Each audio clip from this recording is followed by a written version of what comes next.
aux artistes de venir me voir. Les artistes, c'est moi ce soir.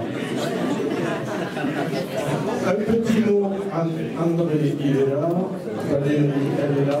On attendait Benjamin Assier, mais je n'ai pas vu arriver. Donc soit il est en retard, soit il a eu autre chose. Un petit mot pour commencer, on devait avoir ce soir avec nous Robert Poumès. Et manque de chance, il a eu un petit accident domestique qui l'oblige à rester à la maison. Alors il était très déçu et moi aussi. Et on lui souhaite de bons rétablissements et on espère le revoir rapidement parmi nous parce qu'il nous manque. C'est quelqu'un d'exceptionnel qui m'a accompagné depuis le jour où je suis revenu à Lézignan, il y a 14 ans, et il a été toujours à mes côtés. Et il avait prévu d'être à mes côtés ce soir encore. Donc, un petit coucou, un gros bisou, et on espère qu'il nous reviendra bientôt. Pour faire cette présentation, eh bien, je vais laisser la parole à notre président, Alain Simonier. Merci. Bonsoir à toutes et à tous. C'est un vrai plaisir de vous retrouver ce soir pour une exposition un peu particulière. Pour la première fois, nous accueillons un seul artiste, Alban Pedrola. Alban a vécu ici, à Gibert, entre 1963 et 1968. Il y a travaillé comme animateur d'art pendant 8 ans, puis comme responsable des expositions, une mission qu'il poursuit encore aujourd'hui, toujours avec la même passion et le même engagement. Artiste professionnel reconnu en France comme à l'international depuis 2011, Alban s'est fait connaître par son travail sur l'abstraction narrative, qu'il a exploré pendant plus de 30 ans. Vous pouvez d'ailleurs découvrir un bel aperçu de cette période dans les 2 salles blanches accessibles par la cour intérieure. C'est une sorte de rétrospective, un voyage à travers son parcours artistique. Mais le sujet du jour, c'est tout autre chose. Alban nous présente ce soir une nouvelle exposition intitulée « Les Corbières entre terre et mer, paysages et mémoire ». Ici, il nous amène dans un univers figuratif et contemporain où se mêlent paysage et histoire, réalité et imaginaire. Ces toiles racontent les Corbières à leur manière, à travers des scènes qui oscillent entre légende et réalité, entre portraits et symboles. C'est une exposition dans laquelle chacun peut retrouver un petit morceau de sa propre histoire. Un lieu familier, une anecdote, une émotion partagée. Chaque tableau devient une passerelle entre le passé et le présent. Un moment où la mémoire et l'imaginaire se rejoignent pour donner vie à un souvenir collectif. Alors, je vous souhaite à toutes et à tous une très belle découverte et un grand Accompagné ces 10 derniers jours, et à tous les bénévoles qui travaillent toute l'année pour faire avancer la culture. Bénévole, c'est pas un gros mot.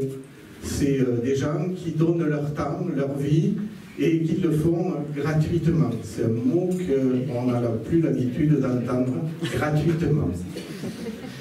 Merci à nos élus qui sont là, présents avec nous, physiquement. Merci d'être venus à cette invitation.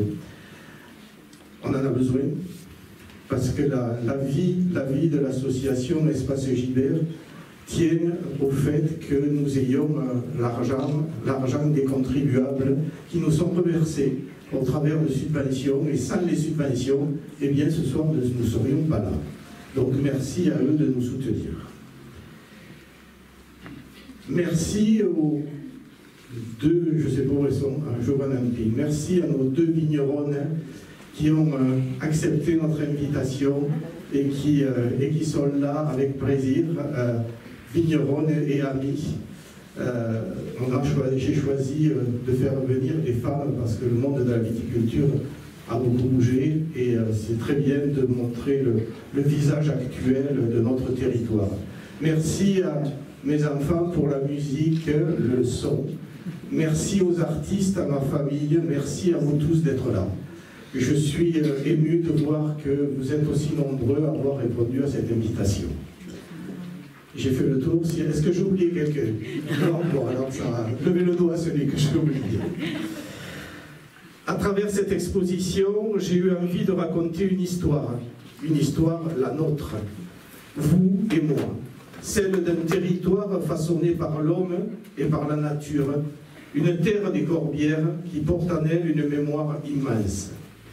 Depuis l'époque romaine, où les premiers cèpes de vignes ont été plantés et où les routes reliaient déjà nos villages, jusqu'au Moyen-Âge, marqués par les châteaux, les troubadours et les récits cathares. Puis vinrent des siècles de travail, de lutte et de fêtes, entre guerres, crises viticoles et combats pour préserver notre terre et nos savoir-faire. Aujourd'hui encore, cette histoire continue. Elle vit dans nos vignes, dans nos villages, dans nos fêtes, dans nos gestes du quotidien.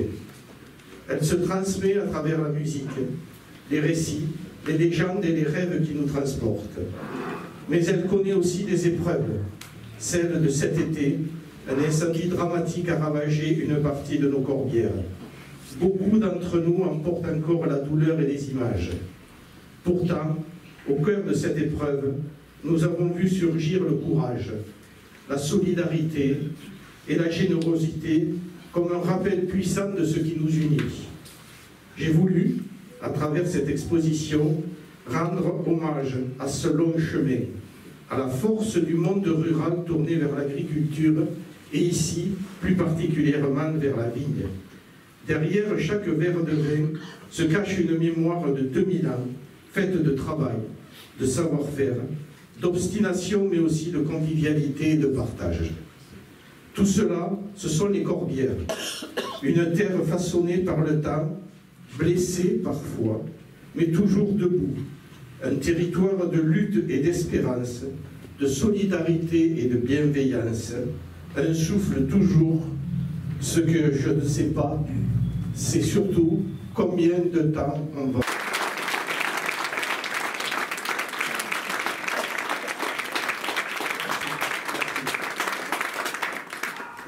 Merci. Merci beaucoup. Quelqu'un qui, hier à Lézignan, aujourd'hui à Cognac, reçoit des élèves en apprentissage pour la peinture, qui a employé le mot de bénévolat, mais combien il te colle à la peau. Alors, j'aime pas faire des éloges comme ça lorsqu'il n'y a pas de sincérité, mais vraiment, tu peux croire que ce que je te dis, je le pense vraiment. Tu es quelqu'un d'important. Et d'ailleurs, à voir ce soir l'assistance fournie qu'il y a ici, on ne peut que le dire. Beaucoup de tes amis sont venus, beaucoup de gens curieux de ta peinture et ta peinture. Alors, j'ai essayé de détecter un petit peu ton parcours. C'est pas facile. C'est très difficile. Tu es dans le figuratif, puis tu passes de l'abstraction narrative. Et d'ailleurs, Alban, on prend plaisir à voir tes toiles et on prend plaisir à lire les textes que tu apposes chaque fois auprès d'eux. C'est bien de l'abstraction dans ta vie. Et ce parcours, il est intriguant. Parce que généralement, avec ce retour figuratif, généralement, c'est souvent l'inverse qu'on trouve chez les artistes. Ils sont figuratifs et ils passent à l'abstraction, sauf ceux qui sont allés immédiatement. Et quand je vois ton tableau, là-bas que tu as appelé l'éveil, je pense à Vassili Kandinsky, le père de l'abstraction. Et ce tableau d'ailleurs m'a beaucoup touché, parce que il est la contraction réelle, la contraction du réel. Et il exprime évidemment beaucoup de choses. Alors évidemment, comme tu es narratif, on se fond dans ce que tu dis. Et quelquefois, on n'aurait pas envie. On aurait envie d'aller dans notre imaginaire. Mais c'est l'abstraction narrative, tu l'as dit. Et puis il y a cette salle là-bas, où tu manies le noir et le blanc. Encore un autre aspect de ta peinture. Ça aussi, alors j'ai vu par exemple ce cyclope dans la grotte là, avec cet œil qui meurt petit à petit et qui devient très noir. Et puis ces traits blancs et noirs, qui sont aussi un effet de ta personnalité. Et le figuratif, tu as voulu l'exprimer au travers des corbières de notre territoire. Je sens que tu chéris le territoire, et tu as fort raison, parce qu'il est tellement beau. Et tes toiles, quand même si elles sont figuratives, il y a toujours cette explosion de couleurs, il y a toujours un peu d'abstraction, dans des bouquets, dans des fleurs. Et donc, il y a toujours cette recherche de ce mélange.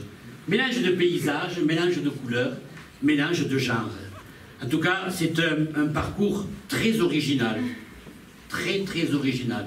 Je pense que nous sommes tous, en voyant tes toiles, subjugués par ton talent. Tu as un véritable talent. Et voilà pourquoi aujourd'hui tu es en majesté et tu le mérites vraiment. Bravo, Alban.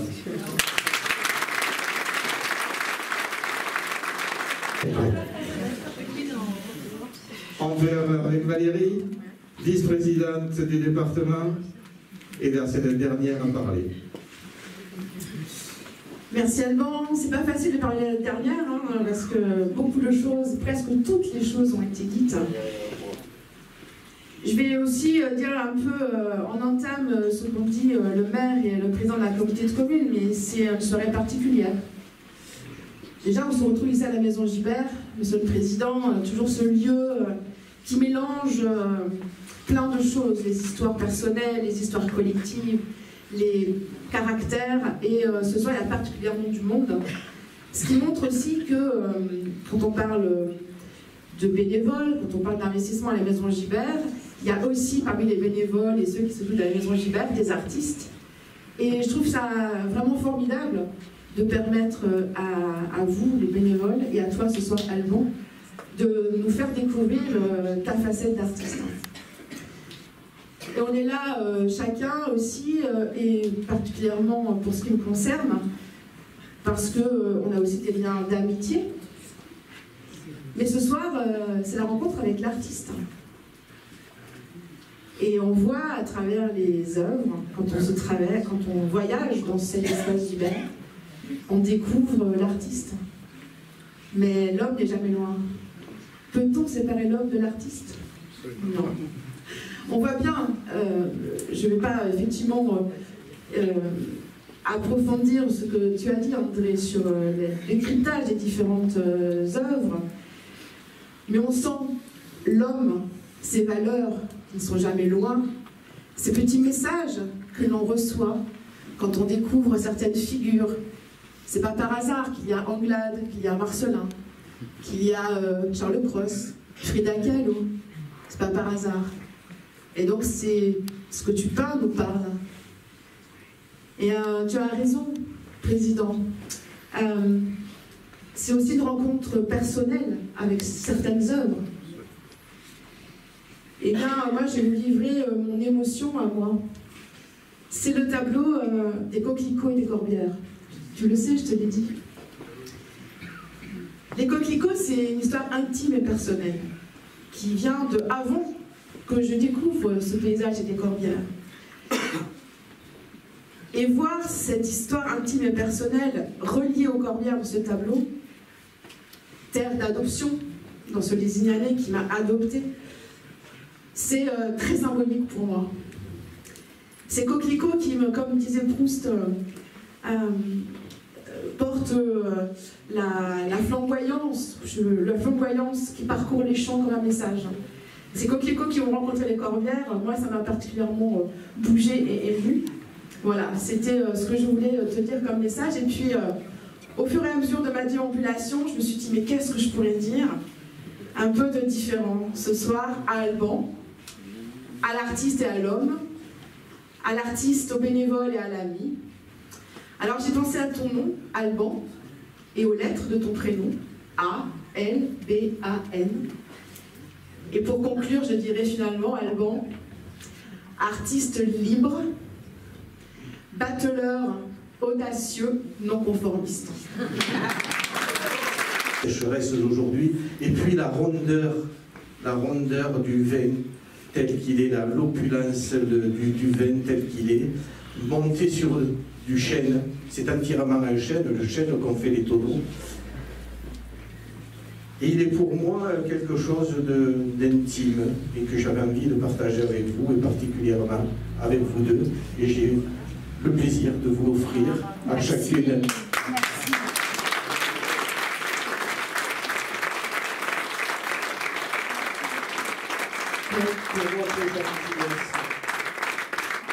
En espérant qu'il voyagera peut-être pour représenter les Corbières. Je vous remercie et je vais vous laisser la parole. Alors, Namping, 2 minutes, hein, pas 3 quarts d'heure. Je suis une grande bavarde parce que chaque occasion pour moi de parler ici à la Maison Gibert, c'est beaucoup d'émotions. Ma première dégustation en tant que vigneronne ici à Lézignan, c'était bien ici.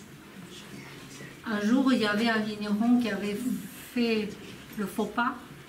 La Maison Gibert m'a appelé en disant « Est-ce que vous pouvez venir ?» Je n'ai jamais fait. Je dis « Ok, j'arrive. » C'était cette spontanéité que j'ai gardée durant 10 longues années, puisque ça fait 10 ans que je travaille ici au Château La Bastide, qui se trouve à Escales, pour ceux qui ne connaissent pas.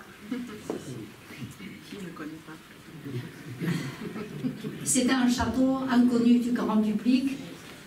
Les vins étaient inconnus du grand public, surtout pour le marché français. Je pense que j'ai pris la force des Corbières, ou des gens de Corbières, être persévérant, être forte dans mon esprit, aller affronter les préjugés concernant les vins de Corbières. Il y en a encore qui refusent de déguster les vins de Corbières à notre jour, il faut le savoir. Au-delà des frontières des Corbières, il fallait beaucoup de force à les convaincre. Et quand j'ouvrais ma bouche, on m'a dit « Ah, tu viens du Sud ».